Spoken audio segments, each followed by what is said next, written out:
Oke,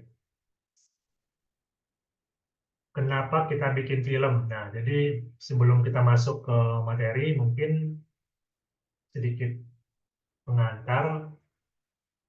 Kenapa sih sekarang orang banyak bikin film? Atau kenapa sih kita sekarang pengen belajar film? Nah, di sini ada satu pendapat dari seorang sutradara, namanya Riri Riza. Film adalah cermin suatu bangsa. Jadi kan kalau kita sekarang ingin melihat bagaimana suatu bangsa, kita bisa melihat dari karya-karya filmnya. Atau ada juga pendapat dari seorang sutradara dari Hollywood, ya, Martin Scorsese.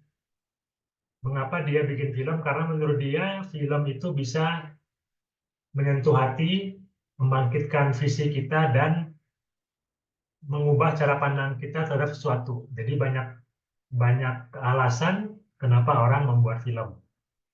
Mungkin teman-teman di sini juga ada punya alasan tersendiri kenapa tertarik dan ingin belajar film.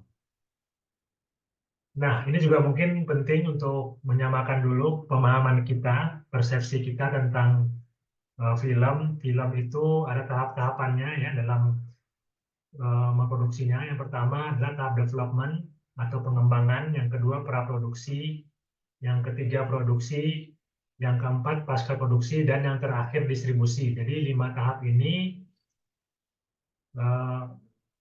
langkah-langkah yang sebagai seorang filmmaker kita harus pahami ya.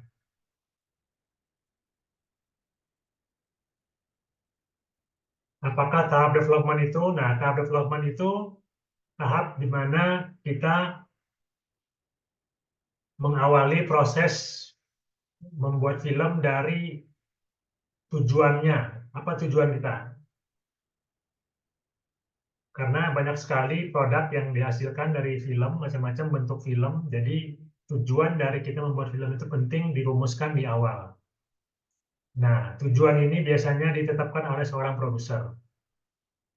Setelah tujuan dari pembuatan film dirumuskan, kemudian kita sudah menentukan juga budget serta jalur distribusinya, maka kita akan mulai melihat film dari seorang sutradara. Ya, sutradara itu adalah seorang pemimpin kreatif yang akan memimpin tim produksi film. Di tahap development juga ada penulis skenario. Nah, orang ini yang bertugas untuk menuliskan konsep yang akan menjadi acuan bagi seluruh tim produksi. Jadi, di tahap awal ini kita akan menghasilkan sebuah skenario.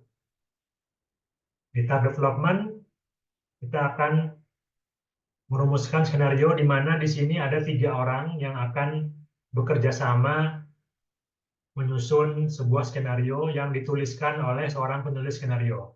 Jadi ketika produser sudah menentukan tujuannya, sutradara sudah menyampaikan visi kreatifnya, maka penulis skenario akan merumuskan dan membuat naskah dari konsep film tersebut.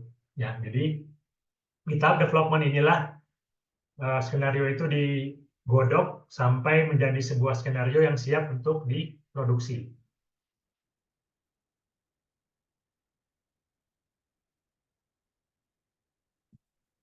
Selanjutnya di praproduksi, setelah kita memiliki skenario, kita akan masuk ke tahap berikutnya yaitu persiapan menuju syuting, ya, persiapan produksi.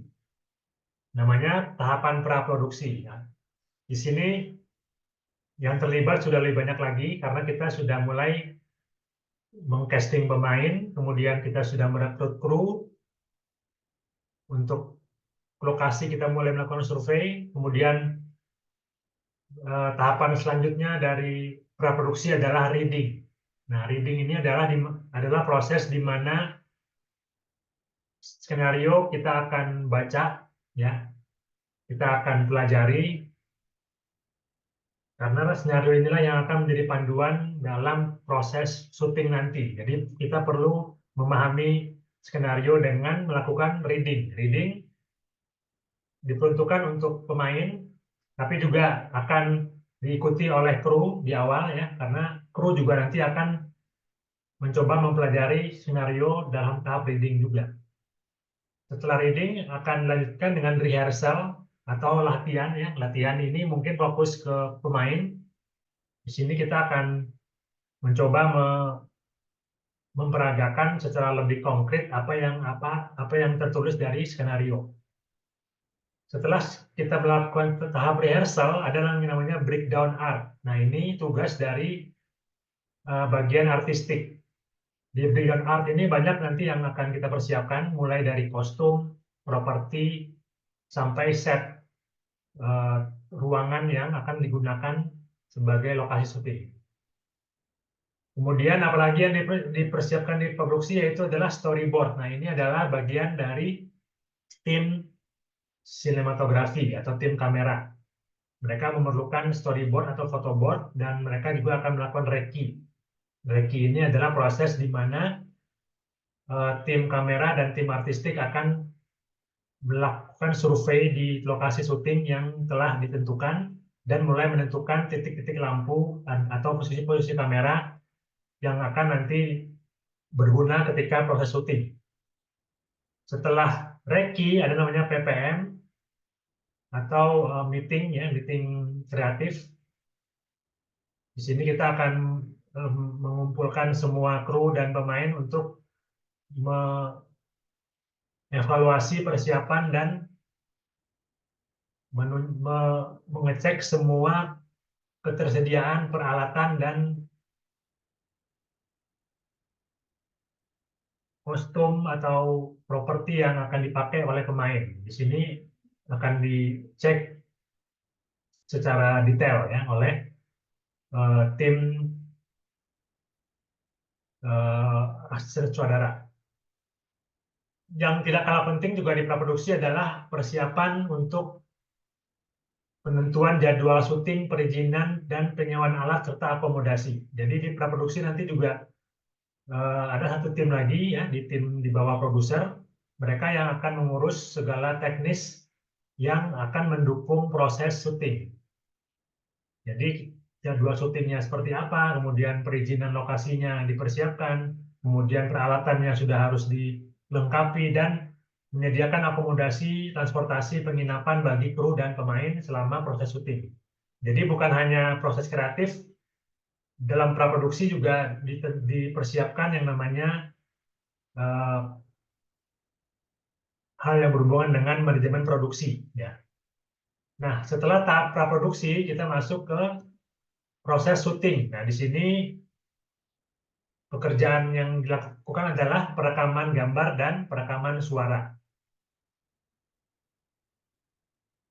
Tahap berikutnya dari produksi film adalah pasca produksi. Setelah proses syuting selesai, kita sudah mendapatkan bahan baku.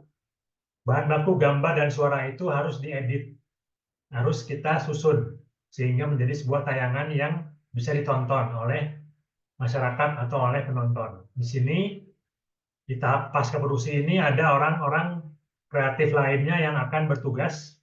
Di antaranya adalah editor, kemudian ada juga yang namanya sound director, ada juga yang bernama animator, colorist, ya orang-orang yang akan membuat film itu menjadi sebuah tayangan yang perfect ya, yang benar-benar bisa ditayangkan dan layak untuk dikonsumsi oleh penonton. Jadi setelah syuting tahapan ini yang menentukan hasil akhir dari sebuah film yang disebut master film. Nah, tahap terakhir dari proses produksi film adalah distribusi. Sebuah film tidak akan bisa sampai ke penonton tanpa ada tahapan ini. Jadi kita perlu menentukan juga film kita akan ditayangkan seperti apa, di mana. Nah, distribusi inilah yang membedakan film menjadi film layar lebar, menjadi film series, ya series atau film di platform media sosial, ya. Jadi banyak sekali jalur distribusi dari film yang sudah kita hasilkan. Kita bisa memilih. distribusi seperti apa yang akan kita gunakan untuk hasil akhir dari film kita. Jadi sebuah film disebut film ketika dia sudah terdistribusi, dia sudah dinikmati oleh penonton.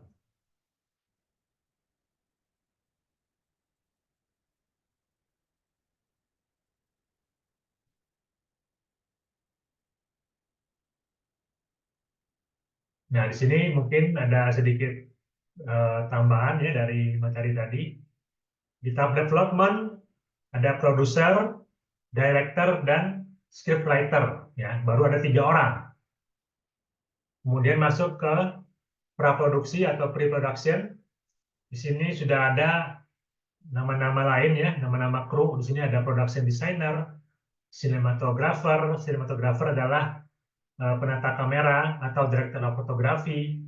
Ada art director, ada sound recordist, ada casting director, ada talent coordinator, ada location manager, costume designer, hairstylist, makeup stylist. Nah, ini adalah orang-orang yang bekerja di tahap pra dan produksi. Ya.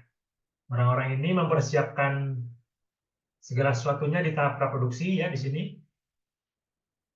Setelah semuanya disiapkan, nanti ketika produksi orang-orang ini juga yang akan kembali bertugas ya di sini di tahap produksi. Di tahap produksi nanti ada juga aktor ya. Aktor adalah orang yang berperan dalam film.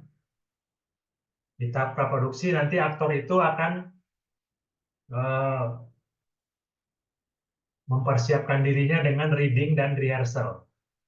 Nah, nanti kita akan coba praktekkan bagaimana sih reading itu, gitu. Karena workshop ini adalah workshop yang sifatnya step by step ya, tahap demi tahap dari sebuah skenario, kemudian kita persiapkan di tahap praproduksi menjadi sebuah apa namanya kerja yang akan dieksekusi di produksi ya, di syuting. Sebelum masuk ke tahap syuting, kuncinya adalah persiapan yang matang ya di tahap praproduksi. Nah, inilah yang nanti akan kita pelajari, tahapan-tahapan yang berhubungan dengan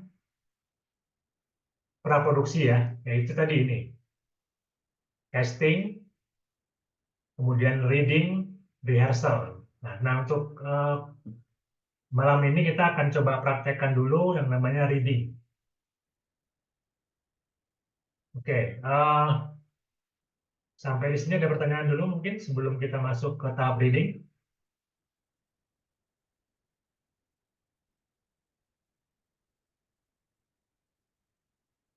Sudah paham ya? Jadi workshop kita ini akan dimulai dengan kita masuk ke analisa skenario ya. Jadi kita tidak belajar tentang penulisan skenario, tapi kita langsung masuk ke skenario yang sudah jadi dan bagaimana caranya skenario ini bisa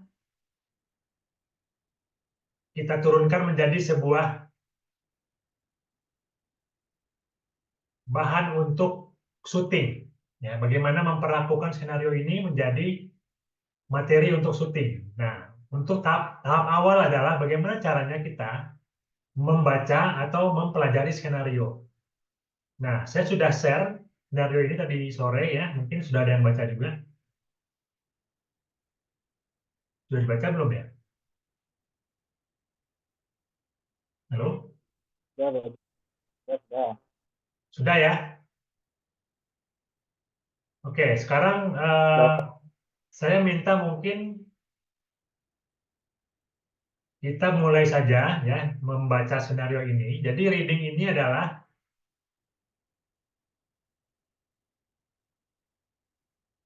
kita membaca naskah ini dan mencoba mempraktekkan apa yang ada dalam naskah ini. Ya.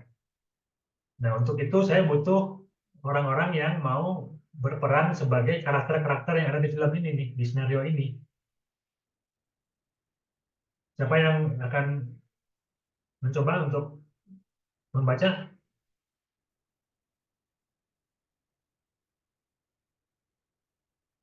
Halo? Iya, Pak. Ya, jadi saya minta bantuannya, teman-teman. Saya akan membacakan deskripsi dari skenario ini ya. Tapi untuk pemeran-pemerannya saya butuh dari teman-teman yang menjadi pemerannya. Misalnya di sini ada Pak Vicky, ada Mamat, ya, ada siapa lagi? Ada kalau nggak salah ada dua lagi ya. Jadi totalnya kan ada 4 orang nih yang berperan di skenario ini. Nah, saya pengen teman-teman di sini boleh pilih mau berperan sebagai siapa. Silakan. Untuk Pak Vicky, ya, siapa yang mau mencoba? Halo?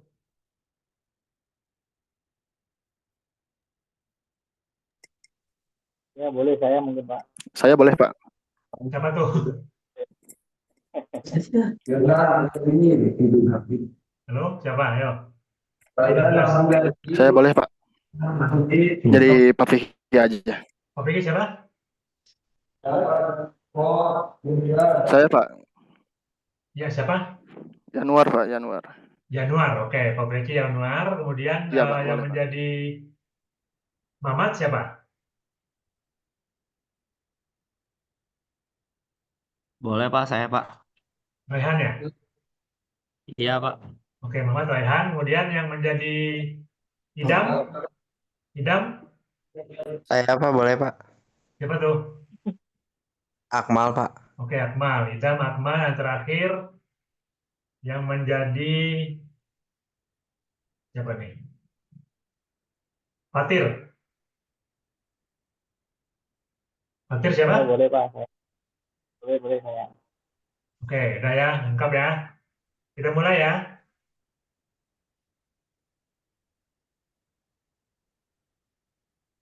Jadi caranya adalah kita membaca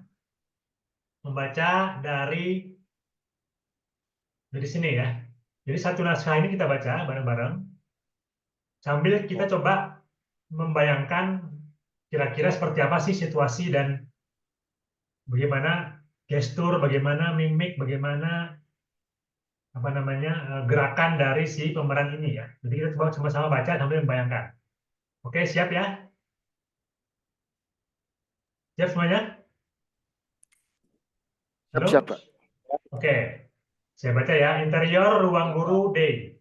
Seorang guru berpenampilan casual, Pak Vicky, 40 tahun, duduk di balik meja berhadapan dengan Mamat, 14 tahun, murid berseragam rapi dan bersih. Ya, Pak Vicky. Mat. Mat.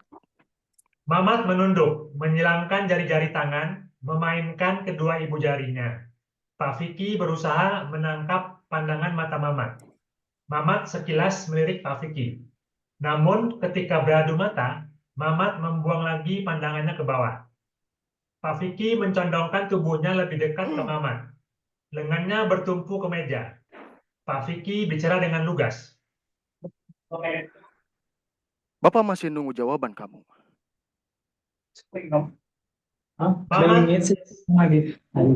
Mamat menarik napas panjang, mengembuskannya perlahan, menoleh ke arah lain, menghindari perhatian Pak Vicky. Pak Vicky bangkit dari duduknya, mengambil ponsel dari sakunya, menunjukkan layar ke wajah Mamat. Kamu nggak lihat atau dengar ada siapa waktu itu? Mamat memalingkan muka dari ponsel itu, merasa terganggu.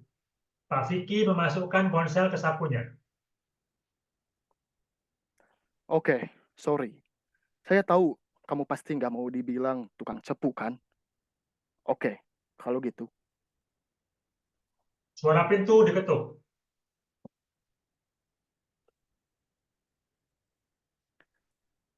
Masuk. Idam, Assalamualaikum. 15 tahun masuk, bicara dengan suara keras. Assalamualaikum. Idam mengenakan seragam lecek, dua kancing seragam terbuka, berambut gondrong. Mulutnya sibuk mengunyah permen karet. Waalaikumsalam. Pak Vicky menggeser kursi ke sebelah Mamat. Duduk. Idam duduk di samping Mamat, satu kakinya diangkat ke atas paha. Mamat menggeser sedikit kursinya menjauhi Idam, merasa tak nyaman. Pak Vicky kembali duduk di seberang meja. Apa yang kamu tahu dari kasus ini? Pak Vicky menunjukkan layar ponsel pada Idam. Idam melirik Mamat, Idam mengangkat bahunya. Gak tahu Pak, nggak ngurusin juga. Pak Vicky kesal. Sering mabal, pernah kena razia rokok, pernah ikut tawuran. Kenapa enggak? Kamu juga yang... Idam menyela. Saya emang bandel, tapi nggak ngurusin Pak. Saya emang bandel, tapi nggak jahat. Suara Idam naik. Lagian, apa urusannya saya sama dia? Idam menunjuk Mamat. Kita nggak dekat, nggak pernah ngobrol, nggak pernah ngobrol juga. Apa untungnya buat saya merekam video kayak gitu?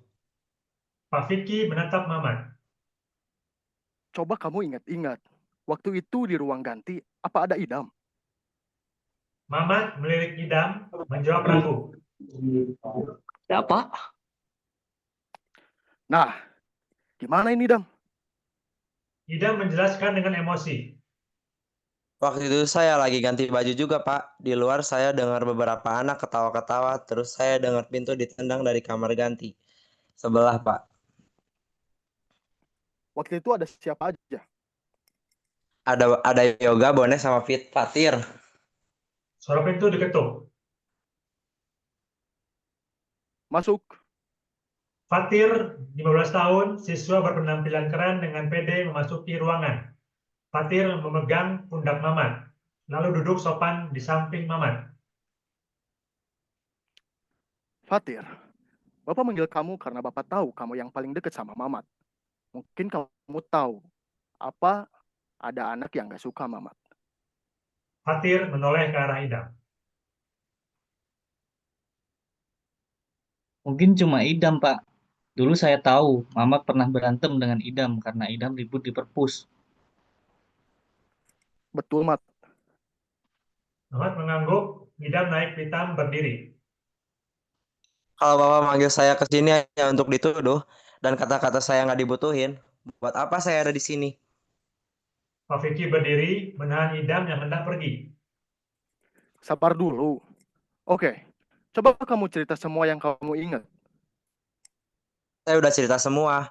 Waktu itu saya sedang ganti baju. Di sebelah saya dengan suara pintu ditendang sama orang ketawa-ketawa. Waktu saya keluar, saya ngelihat Yoga, Bonek, sama Fatir keluar dari ruang ganti, Pak. Fatir gugup.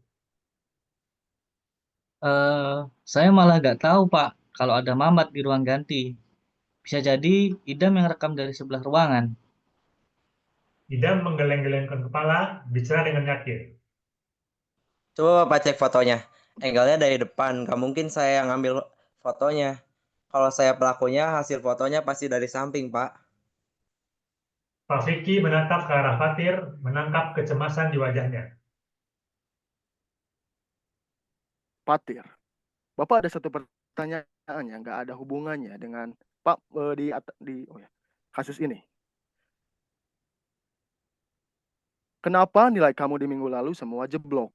Padahal biasanya kamu dan Idam selalu terbaik di kelas. Itu saya kurang sehat belakangan ini, Pak. Oke, Fatir, Idam silahkan keluar. Bapak perlu bicara berdua dengan Mamat. Fatir duluan keluar dengan cemas. Idam menatap Pak Vicky serius. Saya berani sumpah pocong, Pak. Bukan saya. Pak Vicky menepuk bahu Idam, menenangkannya. Idam keluar, Pak Vicky dan Mamat kembali berdua di ruangan. Pak Vicky merendahkan badannya hingga wajahnya sejajar dengan wajah Mamat. Fatir kan? Mamat memejamkan mata dengan alis berkerut. Mamat membuka lagi matanya.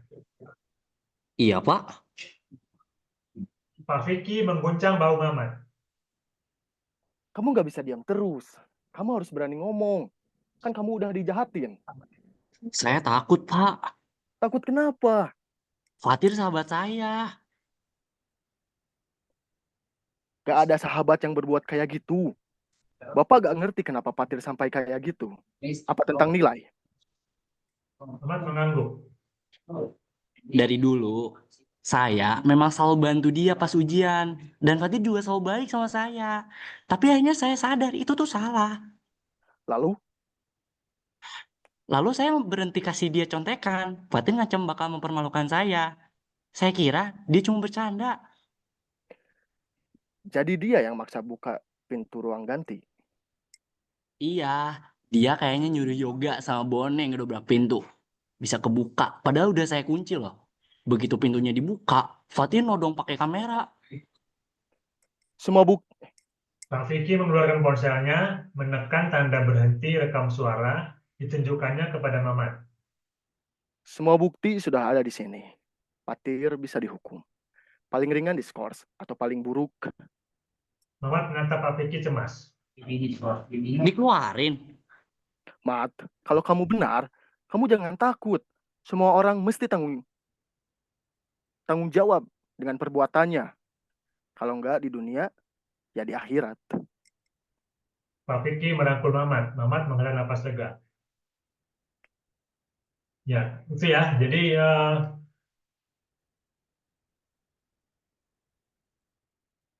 reading itu ya kayak gini modelnya. Kita harus mencoba untuk membaca satu persatu dan mencoba merasakan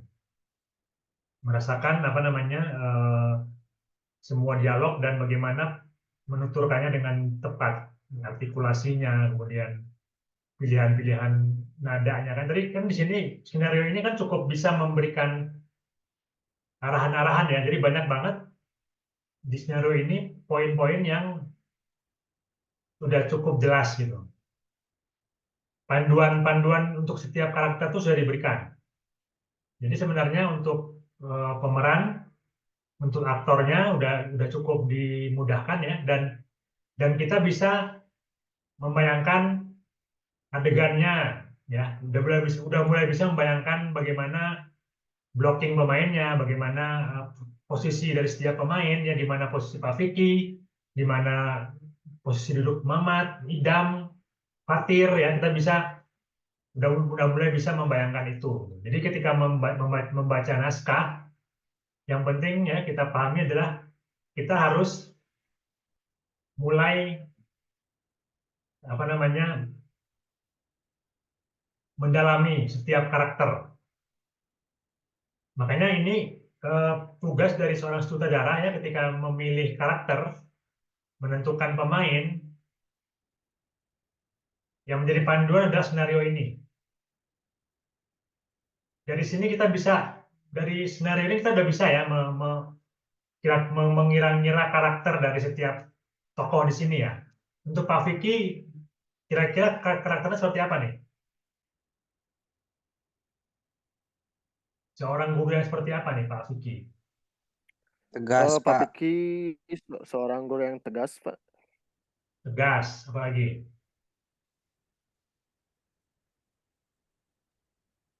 Kalau menurut saya, Tegas dan Pak pokoknya Vicky ingin menyelesaikan. lebih ke nyari nyari informasi. Dia yang apa ya? Dia seorang guru yang apa namanya cukup jeli gitu untuk apa ya menggali. Ya kan dia bukan yang tipe,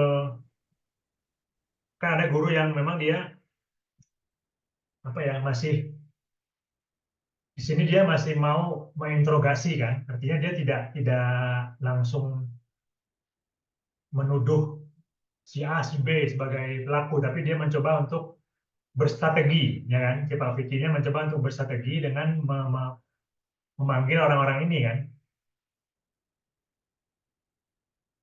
Jadi karakter Pak Vicky ini karakter guru apa nih? Guru olahraga, guru apa? Kan di sini belum dijelasin nih dia sebagai guru apa. Kira-kira yang seperti ini guru apa nih? Kalau mungkin Bu ini tahu nih. Guru Mungkin BK guru kayaknya. BK kali ya. Guru BK ya. Tapi nggak harus guru BK kan. Biasanya guru olahraga juga pola-pola gaya-gayanya seperti ini juga nih, karena kayak cara-cara menginterogasinya. Biasanya kan Wali kelas itu bisa wali kelas. wali kelas ya bisa. Ya intinya sih ini Atau Dari mungkin guru. Dari premisnya udah wali kelas, Pak. Oh iya, betul betul, wali kelas. ya wali kelas kan bisa aja kan guru olahraga, bisa aja guru BK Oh kan. iya iya. Wali kelas kan bukan guru wali kelas, guru mata Guru, pelajaran juga kan. Maksudnya karakter karakter guru guru yang kayak matematika gimana kayaknya, kan Pak. gitu. Kan ada guru yang misalnya guru Masuk, PKN masuk, masuk. misalnya. Orangnya kan pasti mungkin lebih formal gitu kan. Kalau guru olahraga kan mungkin lebih casual karena kan guru olahraga ya. Ya gitu loh. Maksudnya jadi kita ketika memilih karakternya itu, nanti kan kita akan dihadapkan dengan pilihan ketika kita mengcasting, ya kan? Jadi sebagai sutradara atau sebagai casting director, kita harus bisa melihat nih, Pak Vicky ini cocoknya karakter seperti siapa gitu.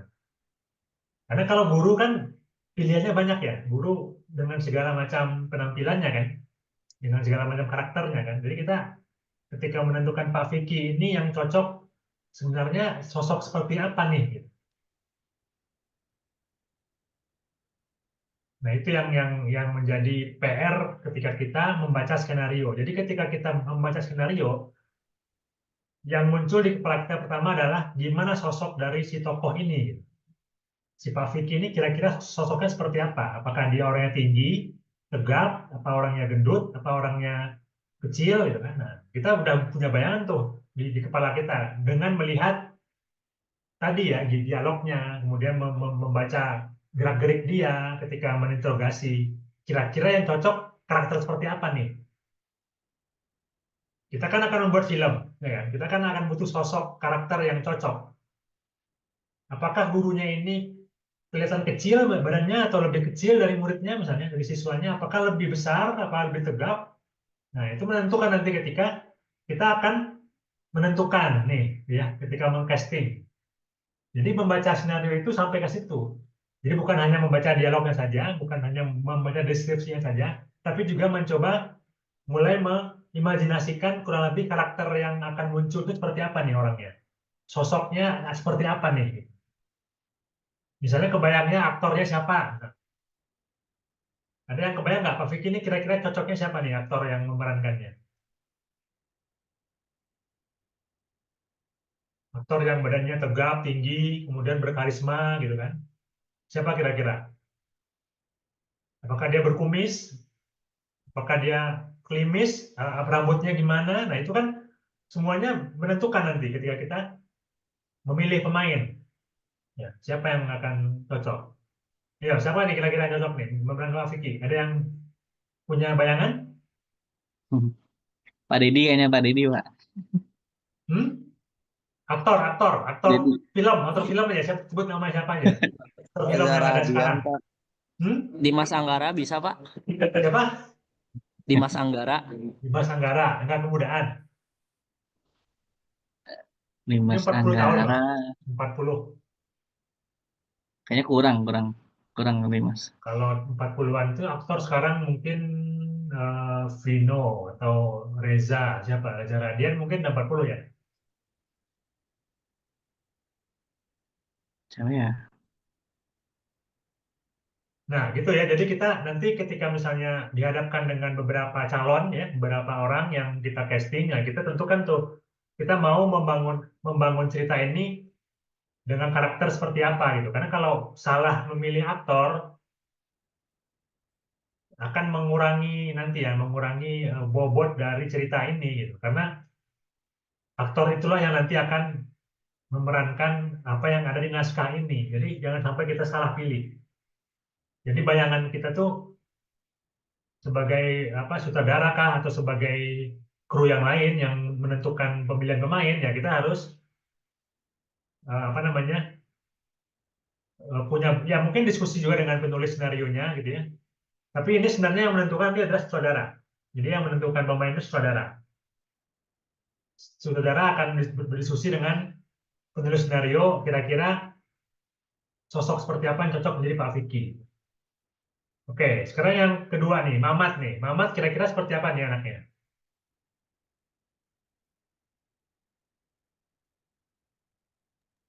Malu, Lugu, Pak. Pak. Gimana? Lugu. Pemalu. Karakternya gimana karakter Mamat? Anak yang Terlalu seperti lugu. apa? Lugu. Ya, Tadi kan dikasih clue dia tuh pintar ya, dia pintar ya. Mamat itu pintar. Pendiam, Pak.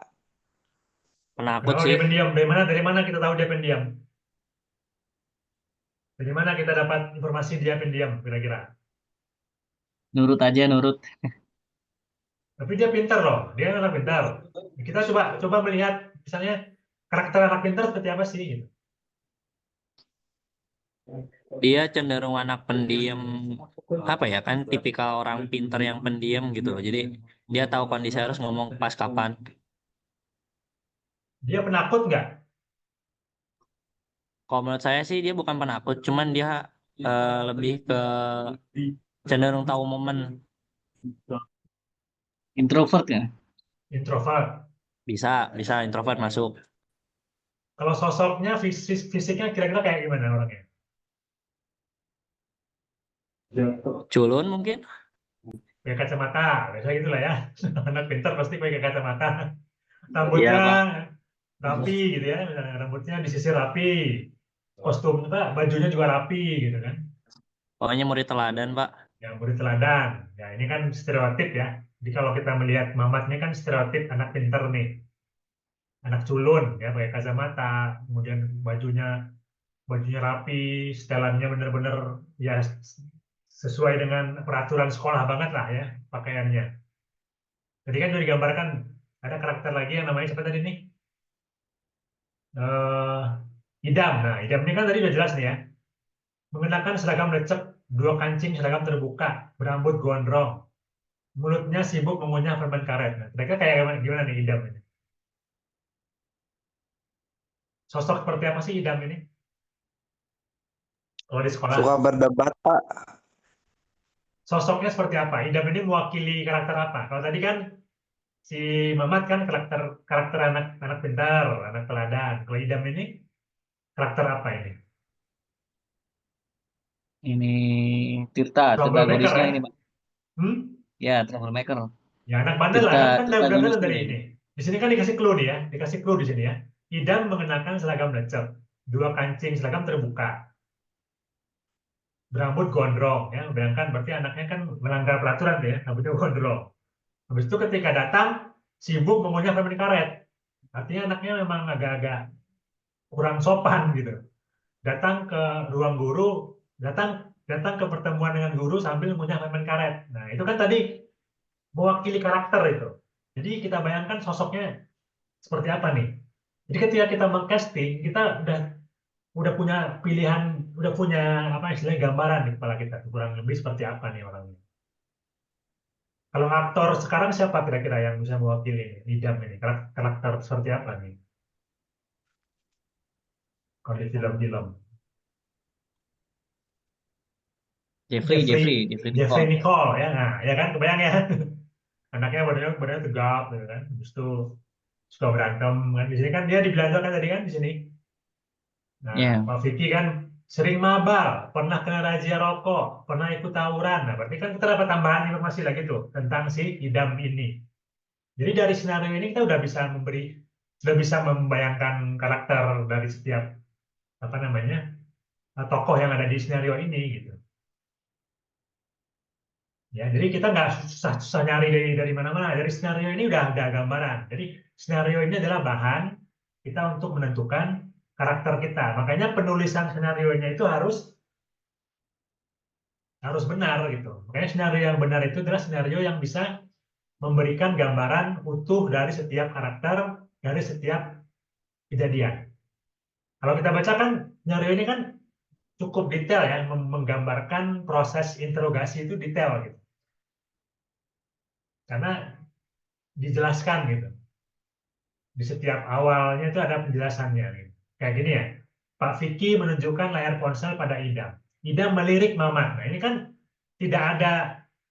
Ini kan kalau di film kan hanya diperankan gitu ya, hanya akan tidak tidak ini ya, tidak didialogkan. Tapi banyak di sini banyak gerakan-gerakan yang harus juga dikuasai oleh si aktor. Jadi bukan hanya menghafal dialog, si aktor juga harus menghafal setiap gerakan yang mengikuti dialognya itu. Jadi untuk menjadi aktor di film ini, di skenario ini, itu orangnya harus benar-benar membaca skenario dengan teliti ya. Karena setiap gerakannya itu, setiap dialognya itu ada gerakan-gerakannya. Gitu. Misalnya ini ya, Pak Piki kesal. Setelah itu baru ngomong, sering mabal, pernah kena razia, pernah ikut tawuran. Jadi sebelum ngomong itu ada emosi dulu yang ditunjukkan oleh si karakter. Jadi ketika membaca skenario itu kita sudah bisa memasukkan emosi-emosi dari setiap dialog. Jadi ketika kita membaca skenario itu, kita harus memasukkan emosi itu. Paham ya? Halo? Ya, Pak. Nah, itu gunanya reading. Ya, Ya, Pak, jadi paham, teman-teman Pak. kalau Paham, Pak? persiap ya gimana? Halo, gimana? Ada pertanyaan? Paham, paham, Pak. Ya, intinya kenapa kita harus reading karena kita harus menganalisa detail dari setiap dialog. Kita harus menganalisa detail dari setiap karakter. Oke, terakhir nih karakter siapa nih? Karakter dari Fatir. Fatir ini gimana orangnya nih, Fatir? Informasinya apa? Fatir ini adalah teman dari ini ya. Fatir siswa yang berpenampilan keren dengan pede memasuki ruangan. Fatir memegang pundak Mamat. Nah, berarti kalau di sini kita tahu bahwa Fatir adalah teman dari Mamat. Nah, itu informasi yang penting. Kira-kira Fatir ini orangnya seperti apa? Hmm. Bisa nggak di analisa dari sini, dari informasi ini aja loh. Penampilannya keren, Fatir berarti dia itu anak orangnya anak gimana? Sombong, sombong. licik, Pak. Licik, Pak. Licik. Iya, dia mau mewakili karakter apa nih? Biasanya yang kayak gitu tuh karakter anak-anak yang tajir lah ya, anak yang borju gitu ya, anak-anak yang berduit. Nah, Kan dia berpenampilan keren kan? Di sini kan ditulisin berpenampilan keren, artinya ya berarti dia anak yang inilah, berduit. ya orang-orang kaya lah orang tuanya kan berduit. Nah, jadi dia punya bayangan tuh, oh berarti anaknya keren nih, berarti dia mungkin penampilannya, bajunya, rambutnya, dia harus berbeda sekali dengan si Idam. Idam kan mungkin kucel kan karena dia anak yang berandalan. Nah, Mamat. Nah, bagaimana membedakan Fatir dengan Mamat? Kalau Mamat kan tadi juga digambarkan anak yang rapi, sopan. Kalau Fatir ini gimana nih? Karakternya lebih ke mana nih? Stereotipnya apa? Licik, belagu, Pak.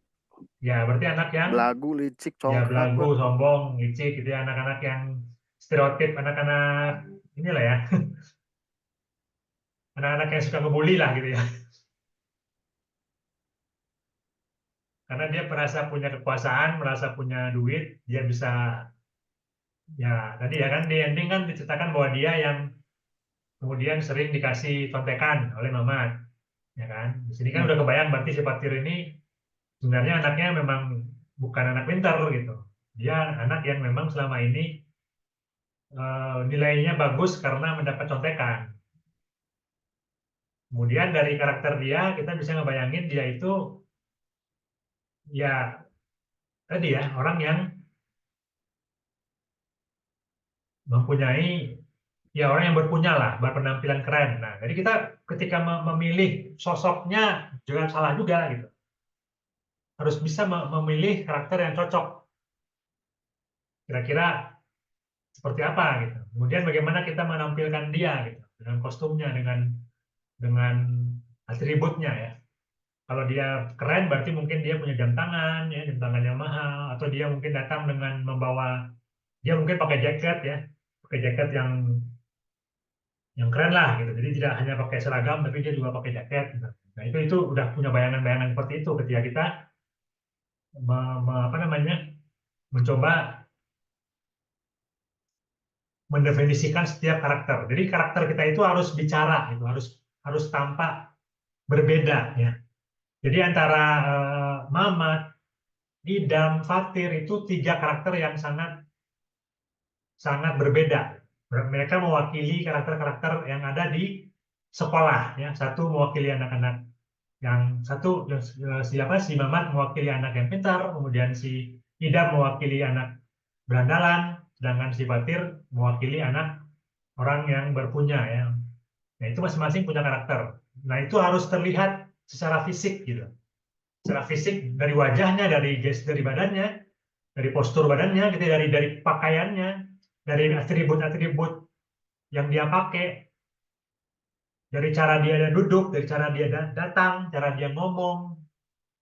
Nah, itu yang harus kita analisa dan kita harus apa namanya pelajari, ya, bagaimana selayaknya seorang Fatir, seorang Idam, atau seorang Mamat itu sebenarnya. Nah, begitu. Jadi membaca skenario itu seperti itu. Ya, jadi kita membacanya itu sambil menganalisa, ya, bukan dibaca sambil lewat, bukan. Karena skenario ini adalah bahan baku kita dalam membuat film.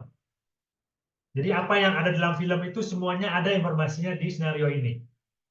Terkait apapun, kostumnya, settingnya, karena ini udah menggambarkan, ya.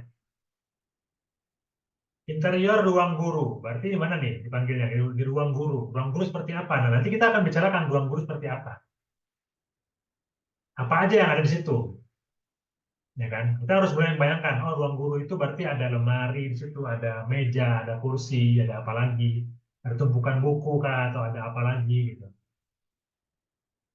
Nah, hal seperti itu, informasi-informasi seperti itu ada semua di skenario. Makanya skenario itu harus detail, ya, harus benar-benar bisa memberikan gambaran atau bayangan untuk kita yang membacanya. Jadi ini bukan hanya panduan untuk aktor, ya. Skenario ini juga adalah panduan untuk kru artistik, untuk penata kamera juga. Nanti bagaimana penata kamera menyusun angle-angle dari membaca ini juga. Ya, nanti kita akan belajar bagaimana caranya membuat shoot list, ya, dari bahan baku skenario ini. Nah, kalau tadi kita baru mencoba menganalisa dari sisi karakter, ya. Ini untuk kebutuhan apa? Untuk kebutuhan casting, pemilihan pemain. Jadi untuk memilih pemain kita harus baca dulu skenario ini. Jadi tugas dari saudara, tugas dari tim pemilihan pemain membaca skenario, menentukan karakter, setelah itu baru memilih pemain. Jadi eh, pastikan kita sudah menguasai skenario, baru kita akan memilih pemain. Gitu mungkin untuk reading ini. Ada pertanyaan?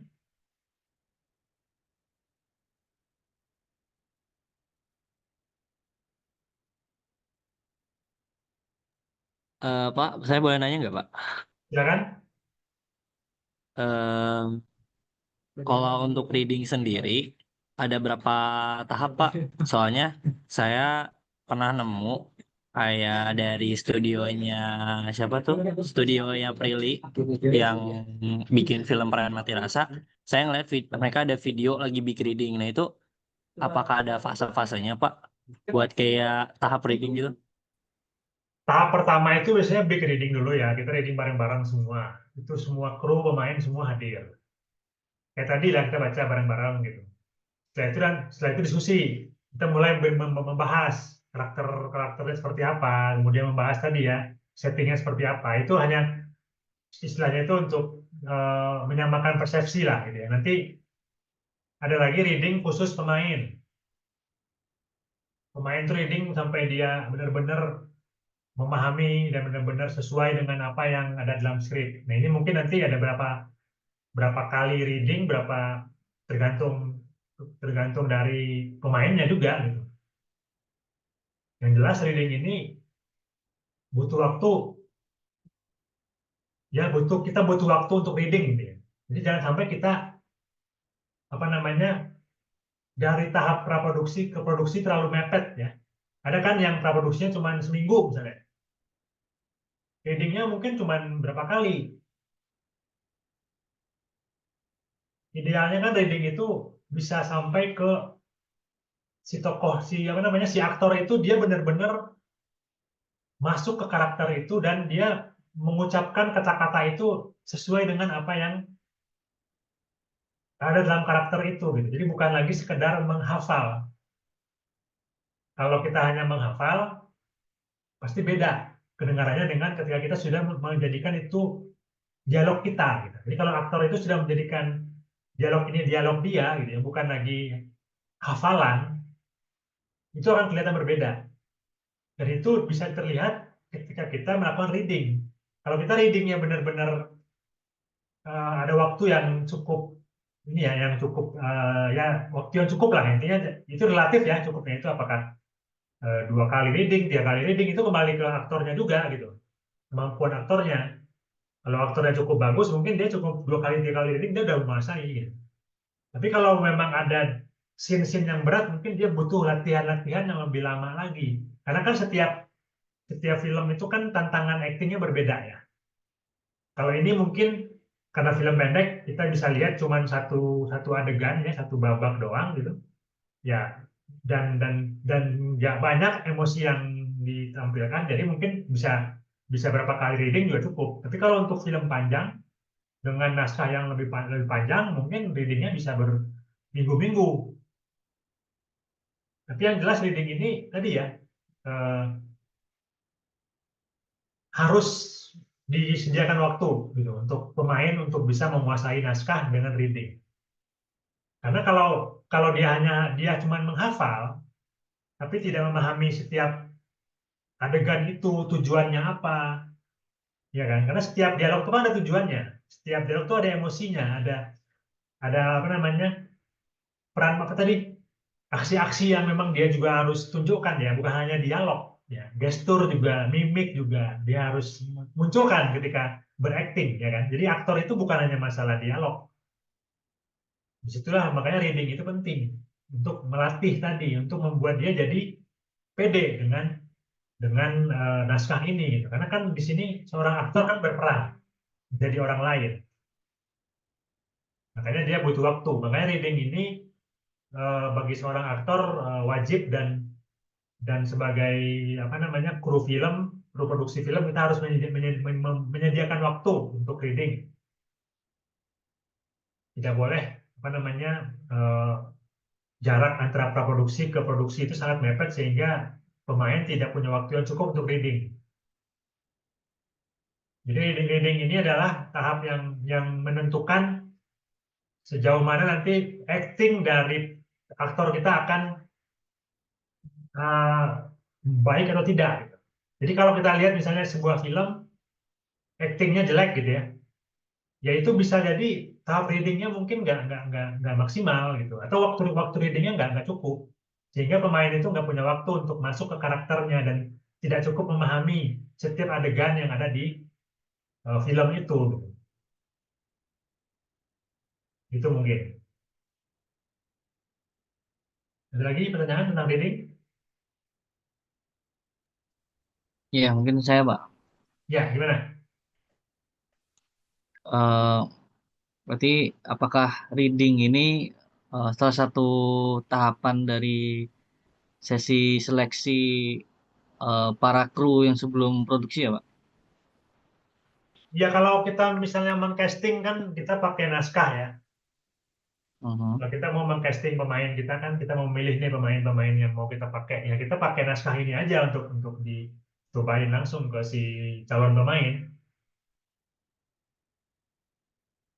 Dia suruh reading bisa, tapi kalau idealnya sih dia disuruh menghafal ya. Udah hafal baru kita casting. Gitu. Jadi kita kasih misalnya 2 lembar nih, 2 lembar atau selembar lah ya, selembar naskah ini nanti suruh dia memerankan. Jadi kita ketika meng-casting itu yang menggunakan naskah dari skenario ini.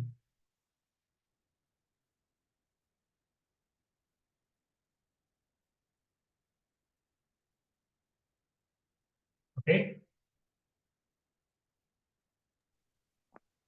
Ada lagi? Saya Pak mungkin mau nanya. Ya, Nah, ketika reading itu Pak, pemain diberikan kesempatan untuk improve dialog ketika dirasa kurang atau lebih, atau di saat syuting Pak. semuanya di reading. Jadi reading itu tahap kita menyamakan menyamakan pemahaman tentang setiap dialog. Ya, jadi misalnya aktor nih, dia merasa perlu improve di situ gitu. Nah, itu nanti akan mendapatkan persetujuan dari sutradara, atau nanti ada yang namanya itu astrada ya, asisten sutradara.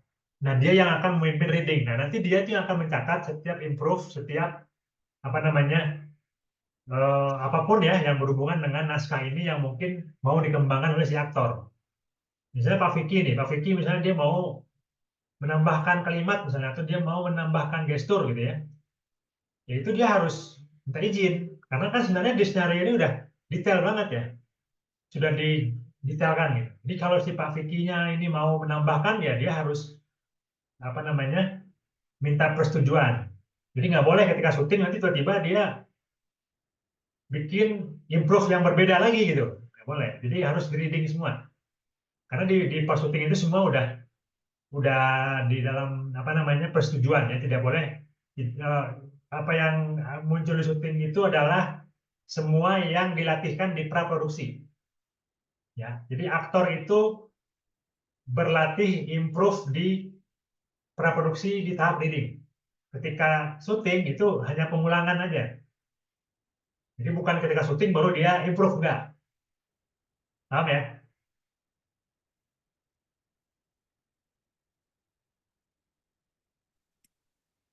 Oh, jadi ketika syuting itu tidak boleh improve lagi, Pak, tapi kalau pengurangan diperbolehkan. Gimana pengulangan? Pengurangan dialog diperbolehkan. Enggak, sama. Pokoknya di pas reading itu kita udah sepakat. Kita akan memakai script ini gitu kan. Ya tidak ada pengurangan, tidak ada penambahan. Kalau ada penambahan berarti harus disetujui ketika reading. Kalau ada pengurangan juga sama di saat reading. Jadi pas syuting ya sesuai dengan kesepakatan di reading aja. Jadi apabila ada penambahan atau pengurangan, itu di tahap reading semuanya. Ketika syuting itu nggak ada lagi penambahan dan pengurangan.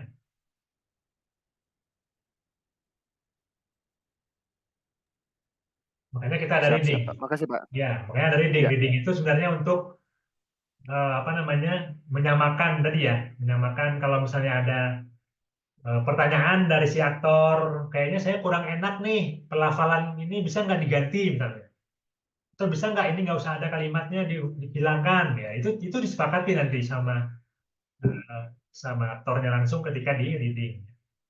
Jadi bukan ketika syuting itu semuanya udah eh, sudah sesuai dengan apa yang dilatihkan. Makanya reading ini nanti berkali-kali kan, berkali-kali sampai di tahap reading itu finalnya gitu ya. Nah, yang final reading ini yang akan dipakai yang menjadi acuan untuk syuting. Jadi ketika syuting itu si aktornya udah terukur lah gitu. Mau sampai kayak gimana dia improve-nya. Karena kan dia juga menyangkut waktu ya. Syuting itu kan ada waktunya ya. Jadi kalau misalnya kita tidak mengacu kepada skrip, pemain misalnya improve terus gitu ya, banyak tambah-nambah, itu kan nanti akan menambah waktu gitu, akan mengacaukan syuting kan. Jadi nggak bisa. Syuting itu udah harus fix waktunya, jadi nggak bisa ditambah dikurangi gitu. Makanya diselesaikan semuanya di tahap praproduksi. Makanya reading ini penting. Saya nggak tahu, mungkin ada orang yang syutingnya mungkin nggak pakai reading ya. Pas syuting langsung baru ini gitu, baru ya latihannya mungkin kurang gitu ya. Akhirnya ketika syuting banyak improve atau banyak hal-hal tadi ya. Nah, itu nggak disarankan, tidak seperti itu harusnya ya. Prosesnya yang benar adalah selesaikan di reading, selesaikan semuanya di situ. Nanti ketika syuting sudah tidak ada lagi ya yang hal-hal yang tadi ya, penambahan atau pengurangan itu.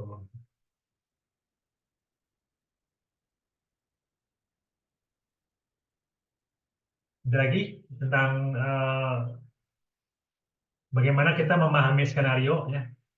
Ini satu apa namanya satu tugas atau satu pekerjaan yang penting sekali ya sebagai seorang filmmaker, bagaimana kita membaca skenario. Karena skenario inilah yang menjadi bahan baku. Satu-satunya bahan baku kita dalam membuat film itu ya ini skenario. Makanya skenario kita harus benar-benar ditulis dengan benar. sehingga informasi yang dibutuhkan itu tersedia. Ya, walaupun nggak detail-detail banget, tapi paling tidak secara umum kita bisa memahami setiap apa namanya, apakah itu karakter, apakah itu setting, apakah itu tadi ya situasi dari adegan itu ya, emosinya seperti apa gitu. Kita udah bisa menakarnya lah gitu. Makanya kalau kita baca skenario ini kan kita bisa melihat bahwa bukan hanya dialog yang ada di sini ya. Bahkan lebih banyak mungkin deskripsi ya. Di sini misalnya Pak Vicky, mat cuma satu kata, tapi deskripsinya panjang. Mamat menunduk, menyilangkan jari-jari tangan, memainkan kedua ibu jarinya. Pak Vicky berusaha menangkap pandangan mata Mamat. Nah, ini semua harus tergambar, harus diperankan gitu, harus ditunjukkan oleh aktor. Dia harus menunjukkan bagaimana menunduk, bagaimana menyilangkan jari tangan, ya, memainkan kedua ibu jarinya, itu tujuannya apa. Nah, itu dia harus paham tuh sebagai aktor. Bukan hanya sekedar mempraktekkan, tapi dia harus paham apa tujuan dari gerakan itu. Nah, di sini Pak Vicky mencondongkan tubuhnya lebih dekat. Nah, ngapain dia harus mencondongkan tubuhnya? Gitu? Pasti ada tujuannya kan? Nah, kita udah membayangkan kenapa dia mencondongkan tubuhnya. Gitu.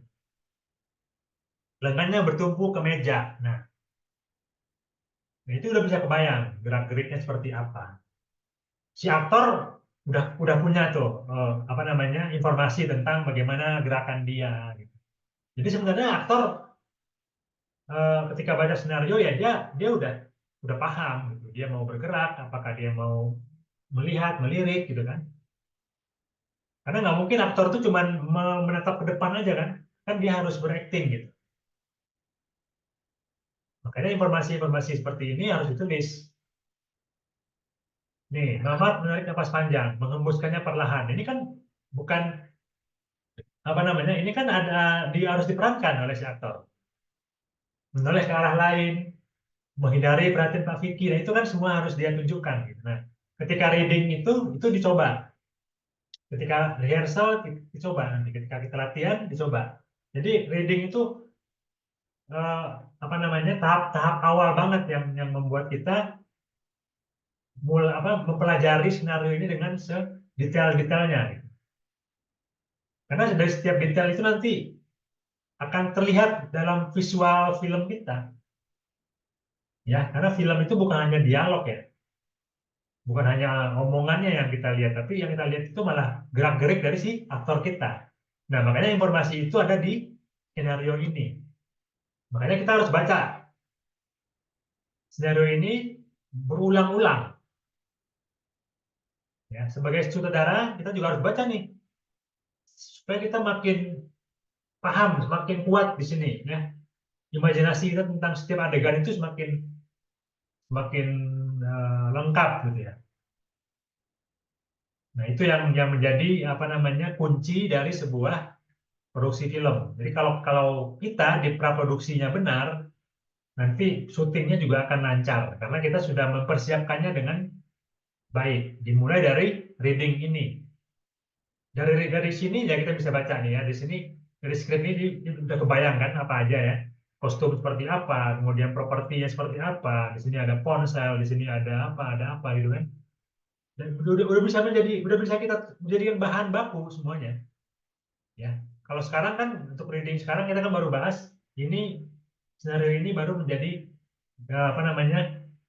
Tadi kita coba baca, kita baru mencoba untuk memahami karakter dari setiap tokoh yang ada di film ini ya, yang ada di naskah ini.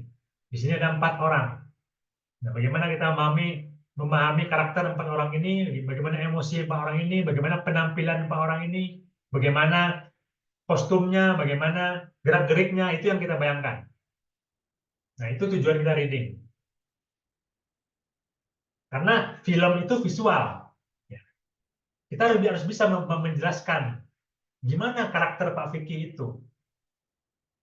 Menjelaskannya dengan bahasa gitu, dengan detail-detail apa yang kita dapatkan dari skenario ini gitu.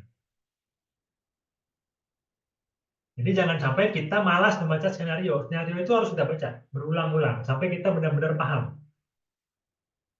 Jangan sampai apa namanya detail-detail kecil itu kelewat. Karena itulah yang menjadi kekuatan dari setiap apa namanya adegan itu ya. Adegan-adegan itu kan disusun dari setiap detail-detail ya. Ada gerakan, ada gestur, ada mimik, ada apa namanya dialog ya, ada emosi, ada nada bicara di situ. Yang semuanya harus kita latih, kita cobakan. Kayak tadi kan kita baru baca sekali ya. Kalau kita baca lagi yang kedua kali mungkin kita bisa lebih lancar, kita bisa lebih pas emosinya mungkin. Nah, makanya tadi butuh waktu untuk pemain melakukan reading dan sutradara harus apa ya memandu reading itu, mengarahkan supaya benar gitu. Gitu ya. Halo, ada lagi pertanyaan terkait reading? Atau masih belum paham?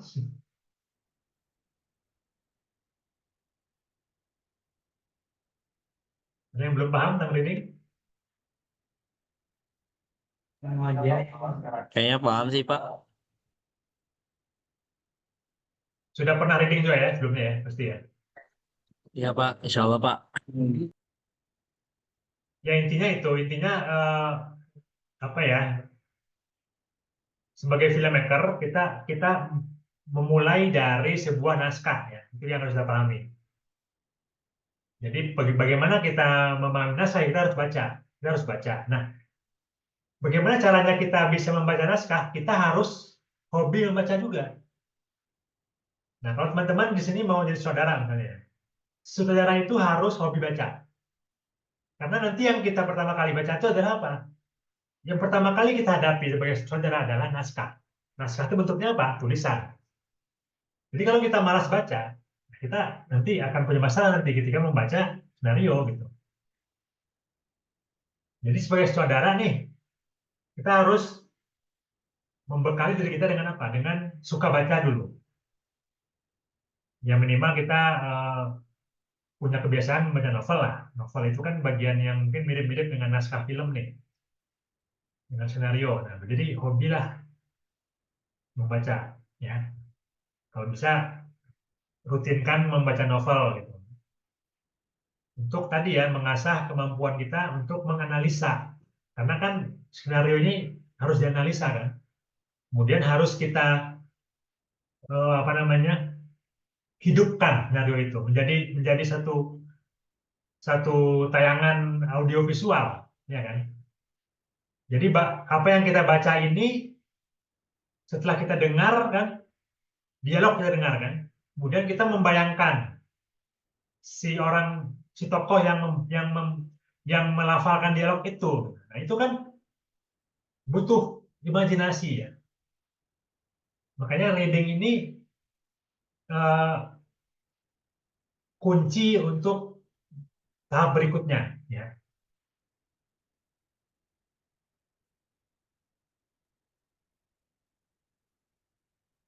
Informasi-informasi yang ada dalam sebuah film kita temukan pertama kali di skenario ya. Jadi skenario kita tadi saya ulangi lagi berkali-kali saya ulangi, skenario kita harus sedetail mungkin. Bisa informatif mungkin. Jadi jangan sampai skenario itu hanya berisi dialog saja. Harus ada deskripsi-deskripsi yang menjabarkan tentang karakter kita. Sehingga ketika kita membaca skenario, kita udah kebayang pergerakannya, udah kebayang kira-kira ruangannya seperti apa, udah kebayang emosi pemainnya akan seperti apa. Nah, dengan membaca skenario yang tadi ya, yang saya bilang tadi, skenario yang baik, skenario yang lengkap, skenario yang memang ditulis dengan apa namanya pemahaman. Jadi penting teman-teman menulis skenario dengan standar ya, standar film. Makanya perlu belajar juga menulis skenario. Tapi karena di workshop ini kita tidak membahas skenario, kita hanya fokus step by step bagaimana memindahkan satu naskah untuk menjadi sebuah film. Ya, kita lebih fokus tentang bagaimana membacanya. Ya. Jadi reading ini adalah kemampuan atau skill yang harus dimiliki oleh seorang sutradara. Jadi reading ini bukan bukan sekedar membaca ya. Tadi kita kan membaca dialog ya, membaca deskripsi, bukan hanya sekedar itu gitu. Tapi ini adalah bagaimana kita belajar menganalisa dari sebuah naskah untuk kemudian kita terjemahkan menjadi visual. Mungkin itu untuk pertemuan pertama ini ya, kita fokusnya lebih ke membaca naskah dalam rangka memahami karakter. Ya. Untuk minggu depan kita akan masuk ke mempelajari tentang bagaimana skenario ini, naskah ini kita terjemahkan menjadi shortlist. Shortlist itu apa? Shortlist itu adalah daftar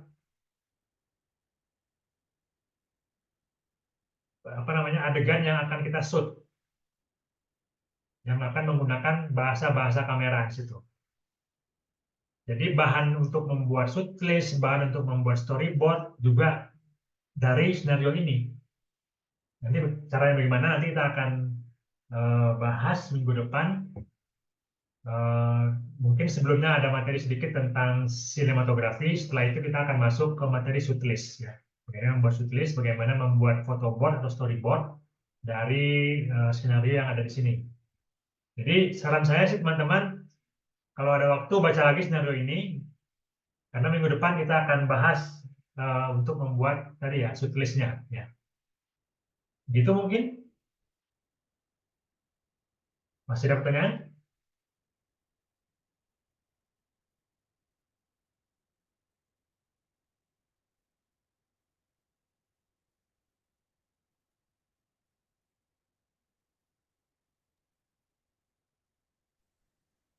Masih ada? Ya, Pak Iqbal. Ya, Ya, mau silakan. tanya Pak Iqbal. Ya. Jadi nanti ini untuk sesi pertama eh, tentang reading ya Pak Iqbal. Reading untuk memahami karakter dan ya selebihnya isi dalam naskah. Kemudian nanti di pertemuan kedua dan ketiga itu gimana Pak Iqbal? Tadi shoot list, Mbak, shoot list itu pertemuan yang ketiga atau yang Yang kedua? kedua, Terus yang kedua. ada yang Yang kedua kedua kita nih. akan bahas shortlist ya, kita akan bikin apa namanya mencoba gimana caranya membuat shortlist dari naskah ini. Kita coba apa namanya kita bedah, nanti akan menjadi shortlist ya, itu minggu depan. Tapi sebelum itu saya akan memberikan materi tentang sinematografi dulu. Oh Itu ya. minggu Terus depan ya. untuk yang Kalau pertemuan ketiga gimana Pak? Pak yang Iqbal? ketiga kita akan membahas tentang artistik. Hmm. Jadi kita akan melihat nanti bagaimana kita membreakdown naskah ini menjadi satu panduan untuk tim artistik mempersiapkan tadi ya kostum, mempersiapkan make up-nya, mempersiapkan propertinya gitu kan. Karena kan film itu kan sebenarnya secara umum ya kita akan menentukan tadi ya kita harus menyiapkan apa namanya aktor kan. Aktor kita harus benar nih aktingnya. Nah di sini hari ini kita bahas tentang itu. Yang kedua kita menentukan kamera ya kan. Angle-angle seperti apa. Berapa banyak shoot yang akan kita pakai. Yaitu minggu depan. Minggu yang ketiga, kita akan bahas bagaimana menyiapkan tadi ya, bagaimana membuat settingnya, bagaimana menyiapkan kostum, bagaimana menyiapkan propertinya. Nah, itu kan juga harus ada apa namanya nanti ada semacam form yang harus diisi ya. Kita akan mencoba belajar mengisinya gitu, membuat membuat apa namanya lembar-lembar persiapan syuting itu. Jadi kan dalam praproduksi itu kita menggunakan banyak form atau lembar-lembar di situ kita harus isi ya, harus kita tulis, harus kita gambar ya, kayak gitu. Karena kita kan nggak mungkin apa namanya menyimpan semua di kepala kita kan, kita harus menyiapkan dalam bentuk tertulis, dalam bentuk apa namanya panduan ya. Nanti akan saya share juga di sini bentuk-bentuk formnya seperti apa. Nanti kita akan belajar mengisinya. Nanti kita akan juga mencoba mempelajari bagaimana membuat shortlist, storyboard dan itu semua kepakai nanti ketika syuting. Jadi tujuan dari workshopnya adalah bagaimana kita bisa mempersiapkan syuting gitu dari sebuah naskah ini, ya, dari sebuah skenario. gitu. Ya nanti mungkin kalau teman-teman mau coba bikin film ya sama aja. Dari skenario yang teman-teman punya nanti bisa dibuat tadi ya, dibuat shortlistnya, bisa dibuat juga breakdown-nya, breakdown untuk artistiknya gitu ya. Itu semua kepake untuk syuting gitu. Jadi step by step-nya itu ya. Jadi bagaimana kita menggunakan skenario ini ya, bahan baku yang menjadi apa namanya panduan kita dalam membuat film. Jadi kalau kita bikin film panduannya cuma ini kan, gak ada yang lain. Dari sini apa yang bisa kita hasilkan, apa yang bisa kita buat. Nah, tadi sudah saya sampaikan. Yang pertama tadi ya, bagaimana ini menjadi referensi untuk aktor, referensi untuk memilih aktor, bagaimana aktor bisa memahami karakter dari membaca naskah, gitu. Jelas ya? Yang jelas, terima kasih Pak Iqbal. Ada lagi yang mau bertanya? Nanti saya akan, karena waktu nggak cukup, saya nanti juga akan share beberapa apa namanya mungkin materi untuk pengayaan ya. Nanti di share di grup ya. Mungkin saya akan coba kasih materi tentang testing juga atau tentang apa namanya reading juga. Karena kan kalau yang kita praktekkan ini kan terbatas waktunya, nggak cukup. Jadi saya nanti juga akan share video-video atau materi-materi yang silakan nanti teman-teman pelajari gitu. Tapi yang jelas bahan baku kita adalah skenario ini. Jadi skenario ini harus dibaca lagi teman-teman. Jadi jangan dibaca sekali aja. Coba dibaca lagi, karena nanti kita akan pakai terus untuk minggu-minggu berikutnya. Ya. Oke, sampai sini mungkin cukup ya untuk pertemuan yang pertama ini. Semoga bisa dipahami. Terima kasih atas perhatian teman-teman. Kita tutup kelas malam ini dengan sama-sama baca Hamdalah, Alhamdulillahirrahmanirrahim. Terima kasih perhatiannya. Assalamualaikum warahmatullahi wabarakatuh. Waalaikumsalam warahmatullahi wabarakatuh. Waalaikumsalam warahmatullahi Waalaikumsalam. wabarakatuh. Assalamualaikum warahmatullahi wabarakatuh. Terima kasih, Pak. Terima kasih Pak. Terima kasih Pak.